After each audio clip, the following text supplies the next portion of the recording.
right, we're back here with our newest segment on how different subcomponents of anti-fragility might show up and impact, say, sort of the high executive space or high performer space. It might be executive, C-suite, medical, legal, you name it. Up until this point, we've covered really the first subcomponent, which is awareness and attention. Right? We've also spent a little bit of time talking specifically about different types of motivations and how those might show up in these different spaces or impact you as a high performer's well-being, satisfaction, fulfillment, drive, etc. This week, we're going to dive into the third subcomponent, which is mindsets. Now, as a reminder, we're not going to review all sort of the basic science and definitions and studies and examples on mindsets in this segment. We're really just going to dive into scenarios and applications for you, the busy high performer. But if you want to nerd out on some of that stuff with us, you can navigate over to the core playlist or the main podcast where we dig into some of the science. For now, let's get started by talking about 4 or 5 different types of mindsets, how they might show up in these different spaces, and how they might impact outcomes that are important to us. All right, Adam, so let's get started with what I think we both would agree is kind of the most aligned and influential mindset within what we might call an anti-fragile mindset. And that's the difference between challenges or opportunities and threats, right? And how we perceive stress, how we then kind of create that stress hormone or that composition, how that impacts performance, all those sorts of things. Again, we don't have to dig into the science too much, but in your experience, where do you see either the challenge or the threat mindset or that dynamic between them show up most frequently? I think it shows up most frequently where someone feels overwhelmed in their workplace, right? And there's a time when individual perceives a situation as just so overwhelming that they don't have necessarily the capacities to deal with it, so that they start to negatively appraise the situation. They focus on the losses and the negatives. I think they lose some sense of decreased motivation. They lose some sense of self-efficacy. They don't even realize that they have the coping strategies in them because they feel so overwhelmed. And this is all based upon an underlying physiological response, a threat response. Right. It's not just imagined or psychological, it's psychophysiological. Yeah, I think yes to everything you said, and the thought occurred to me as you were saying it.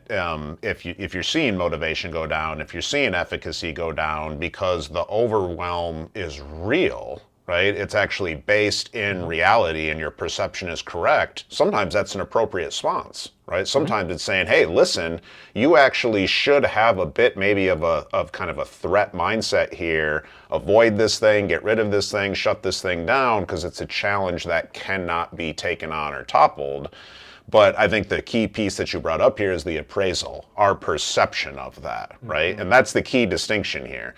Do we perceive it based on the level of challenge and the kind of resources available to us, social, biological, psychological, right, skill-based, whatever those might be, or do we perceive it sort of alternatively? So if you're working with, say, a high performer, how might you get them to start to navigate that what sounds like the crux point, which is perception or appraisal of the challenge or the stressor in front of them?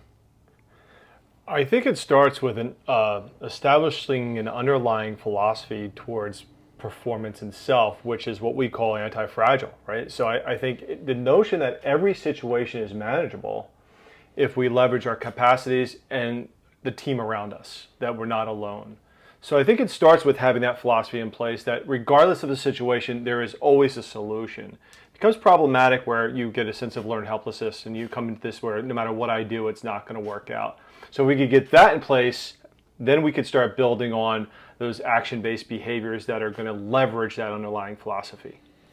Okay, so number one, is this truly a threat that is insurmountable, or is this just a challenge that I need to start to chunk and break down and sort of break up and strategize around, right? And that in and of itself, I think, can be a challenge for some people. And in some cases, it is an actual threat. It is an actual problem, but probably not that frequently in the corporate setting. Sorry, what were you going to say? The argument is like, yes, even if it is a threat, right? But that doesn't mean there's not a solution, right? That doesn't mean we Sure. get stuck, right? The Sure. idea is that's fine. Let's assess it accurately and realistically and authentically, right? We don't be like that element of like toxic positivity, right? Right. Positively appraising everything could be just as harmful as negatively appraising everything. Right. So, right. So that appraisal first, right? And then, okay, whether I think it's a challenge or a threat, to your point, I need to respond with some sort of locus of control, some sort of optimism, some sort of hope that like that thing can be taken on and surmounted. And so then I think it comes down to chunking and breaking down the resources and the tools available to you, right? It's if you're experiencing overwhelm, it's either about reducing demands or increasing resources or both, right? So to me, those are the two steps. How am I thinking about this and appraising this when I really step back and think about it strategically, right? How can I chunk this out in a way that makes it seem more like a challenge than something that is truly insurmountable? Right. So problem solving, planning, proactive behaviors that are going to manage the situation. But I also think there's a self-reflective aspect of this, or at least working with a coach in this process and understanding what kind of resistance am I putting up here, and what am I bringing to this situation that maybe is based upon my experience or my history, or the individual in front of me that I see as a threat that maybe isn't accurate. So I think there's always this constant self-awareness and self-reflection that also has to be tested, reality tested in the real world before we immediately get moving with problem solving. Yes. Sometimes I think we're too quick to act and we don't take enough time to reflect. Yes. The reality testing, the self-reflection, asking ourselves good questions. Let's actually use that to transition into the next mindset, which is kind of the juxtaposition between growth and fixed, right? Mm-hmm. So you hear me use this all the time. If we are quote unquote reality testing beliefs, well, as a hyperbolic example, right, if I reality test whether I should have a fixed or growth mindset around swimming across the Atlantic, I'm going to get some real threat data real quick, right? That's not a challenge scenario. That's not a growth scenario. That's the get the hell out of that scenario as quickly as possible, right? But what I think the important piece you just brought up there is a lot of this that we're bringing into these scenarios in the first place is based on previous experience, right? Based on past experience. And you see a lot of that in Dweck's research on growth and fixed mindset. So if you are the sort of person, sort of leader, sort of performer that generally takes the behavioral pattern of feedback is useful to me and I need to learn from it. Effort doesn't mean I'm not capable, I just have to problem solve, right? I inherently believe in my ability to develop certain skills. Well, then you're going to see kind of the similar challenge-oriented traits we just talked about. You're going to have the go. You're going to keep swinging. You're going to be a little bit more persistent, right? Now, again, should I have that swing and be more persistent if I'm stuck in the Atlantic? I should probably get the hell out of there. But in the settings we're talking about, it's usually not life or death scenarios. So I think there's an appropriate place for some fixed mindset around real back-breaking decisions, right, that you need to be very careful with. But when it's about iterative failures that are thoughtful and intelligence and growing oneself from that, it's got to be predominantly growth, I think, and again, that aligns with anti-fragility. Anything you'd throw or add into that? Yeah, I think what you're saying is a great message because intelligence, abilities, talents, we're all constrained to some extent by our genetics, by our history, by injury, whatever that may be, right? But the idea is rarely do we ever push that ceiling. Rarely do we push through enough to really test where those boundaries are. I think so many of those boundaries are self-imposed. So this idea that, in most cases, performance is going to improve over time if you focus on learning and development, particularly environments that are more kind, which is a difference between kind and wicked environments, right, where we know the rules. I think we have to be more particular when we talk about wicked environments where the rules are changing, but even in those situations, in most cases... You got to explain wicked, Adam. Wicked environments is pretty much how we live our life, right? These are situations that are full of volatility, ambiguity, the roles aren't necessarily well defined, or they're changing often. It's coming fast and then it's coming slow. Like, it's not like playing a game of golf. Yeah. Right? So the idea is, but regardless of the environment we're operating in, I still believe that that focus on learning and development is still going to allow us to find aspects of ourselves that are largely untouched if we have that underlying belief that there's still room for improvement. Yeah. Yep.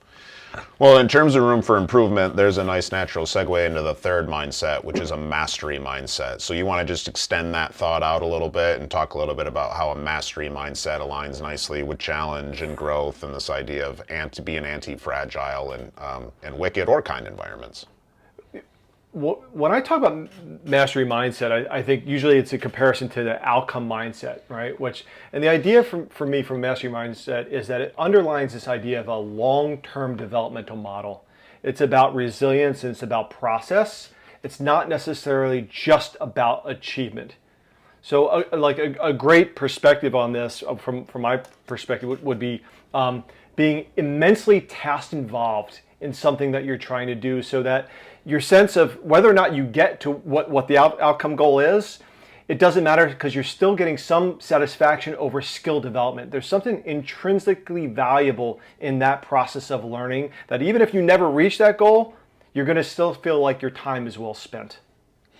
The flip side of that, from that kind of like the pause psych lens, although it's studied in everything, is that hedonic treadmill that even if you do perform, that satisfaction is going to be very temporary, right? So if you are overly dependent upon the performance or the outcome that's going to be short-lived, you hear me say this all the time, you're really setting yourself up to kind of be a dog chasing its own tail, right? So it's two sides of the same coin here. How might somebody that's in a high-pressure environment like this, because I think this is usually the common question I get, I think you get it a lot, like, okay, that makes sense, and you can show me the data on process goals versus outcome goals, but at the end of the day, big league mental performance director, my outcomes effing matter, right? How do we tackle that sort of response? I think we have to be very clear on our KPIs, right? In other words, here's the outcome we're shooting for. We need to know these key performance indicators to know if we're moving in the right direction, right? Because that's going to give us feedback. So I know day to day, what do I need to change? What do I need to work on? So if I'm focusing on these process goals, they can't just be in a vacuum. They need to be measured, right? They need to be data driven. It's not just about feeling, particularly in the highest, realms, like whether it's in major leagues or any high level environment where performance matters. And in many ways, we're working on a razor's edge. So the outcome data is basically just that, not bad, not good. It's telling us where and when we have to course correct and what do we need to do to improve these skills along the way. Yeah. And the underlying is you still intrinsically motivated. We're still focused on learning. We're still focused on effort and improvement. We still have standards, right? Whether they're self-referenced or externally referenced, but it's about adaptability based upon the data. Yeah, good. Yeah, it's great. All right, our fourth and sort of final mindset here, although we can talk a little bit about both and, but really more formal, is what we might call, to use Kelly McGonigle's language, tend and befriend versus lone wolf, right? And this, I think, something you see a lot in high performers. I think when you look at the data on performance, when you look at organizational psychology data, when you look at team data, ideas like big potential, the idea here should be pretty simple.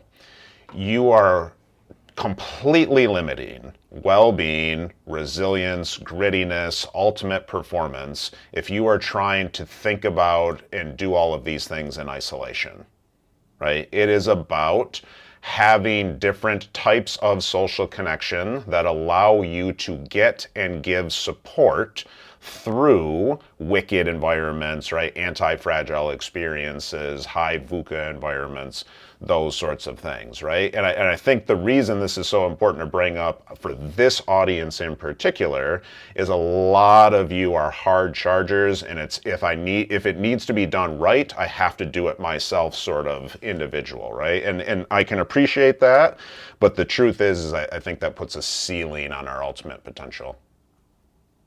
I always look at things as both what an asset can also be a liability. And I think when you look at lone wolf, we want to say it's all bad, right? Because things like independence, self-sufficiency, Sure. have coping stress internally to some degree. They're all positive, but they lend themselves to feelings of isolation. They limit our perspectives of probably in terms of solitary problem solving. I think particularly in a team environment, whether you're a leader or part of a team, it decreases team cohesion. And overall, what it comes down to is you become very vulnerable to setbacks. You're very vulnerable, and even internally, the mental fatigue and sense of reduced resilience when you have to face challenges alone, it can make it very challenging. Right? It's all great until we're faced with something where our skills don't necessarily match up for what's in front of us, and we need others inevitably, and that time will come. Yeah. So again, the 4 mindsets we've kind of covered: challenge and threat, and the perception and the reality testing between the two; growth and fixed, and where to appropriately deploy those, although we'd probably argue growth even when you're sort of faced with seemingly insurmountable circumstances; mastery or process and outcome, or versus outcome; and now socialization or tend and befriend versus that lone wolf. And so the thing we'll leave everybody with as we wrap here is this is a both and approach, like you just said, and that we really, I think, kind of reinforce in the main podcast episode. There is an appropriate time and context for any of these mindsets that we've sort of put in this polar, these boxes here. And it's about really understanding how to adopt them and when and where it's most appropriate to wield them. So thanks again for joining us. Come on back in the next couple of weeks and we'll be moving on to subcomponent number 4 of anti-fragility.